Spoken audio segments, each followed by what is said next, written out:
ప్రియమైన సహోదరి సహోదరుడా, నా బిడ్డా, నా మాటలు జాగ్రత్తగా ఆలకించుము. ఈరోజు నీవు చివరి గడియలో ఉన్నావు అంటే 2025వ సంవత్సరం 1వ తారీఖు 1వ నెల 2025వ సంవత్సరము మొదలుకుని నీవు అనేకమైన పాపాలు చేశావు. మోసాలు, వేషాలు, ద్వేషాలు, స్వార్థం, అసూయ, కక్షలు, పగలు, వ్యామోహం, వ్యభిచారము, త్రాగుడు, అబద్ధాలు, దొంగతనాలు, హత్యలు పాపాలు చేశావు. కాబట్టి నీవు ఆఖరి గడియలో ఉన్నావు. నీవు చేసిన పాపాలు నా చెంత ఒప్పుకుని క్షమించమని అడుగితే క్షమిస్తాను.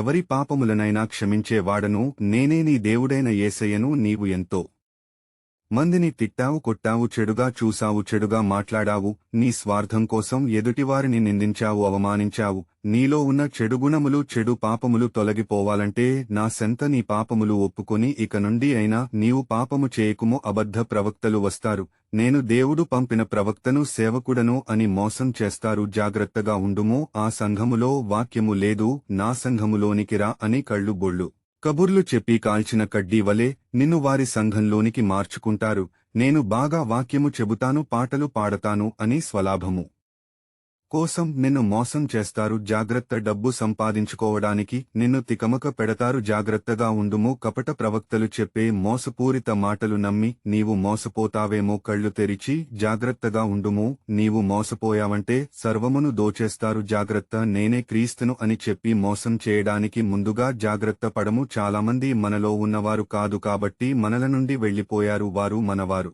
కారు. నీవు ప్రతిదాన్ని నమ్మి మోసపోతావని ముందుగా నీకు తెలియజేస్తున్నాను. జాగ్రత్తగా ఉండుము. దశమ భాగము ఇవ్వాలి, కానుకలు ఇవ్వాలి అని మోసం చేస్తారు. ఇది కడవరి గడియ. కొద్ది గంటలలో, కొద్ది క్షణాలలో నూతన సంవత్సరములో అంటే 1/1/2026వ సంవత్సరములో అడుగుపెడుతున్నాము. కాబట్టి ఈ మాటలు నీకు చెబుతున్నాను. బైబిల్ వాక్యము చదువుము. యోహాను రాసిన మొదటి పత్రిక 2వ అధ్యాయము 18 నుంచి 21వ వచనము వరకు. చిన్నపిల్లల్లారా, ఇది కడవరి ఘడియ. క్రీస్తు విరోధి వచ్చునని వింటిరి గదా.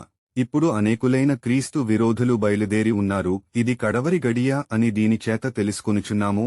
వారు మనలో నుండి బయలువెళ్ళిరి, కాని వారు మన సంబంధులు కారు. వారు మన సంబంధులు అయితే మనతో కూడా నిలిచి ఉందురు. అయితే వారందరూ మన సంబంధులు కారని ప్రత్యక్షపరచబడునట్లు వారు బయలువెళ్ళిరి. అయితే మీరు పరిశుద్ధుని వలన అభిషేకము పొందినవారు గనుక సమస్తమును ఎరుగుదురు. మీరు సత్యమెరుగని వారైనందున నేను రాయలేదు గాని మీరు దానిని ఎరిగియున్నందునను, యాబద్ధమును సత్యసంబంధమైనది కాదని ఎరిగియున్నదునను మీకు రాయచున్నాను.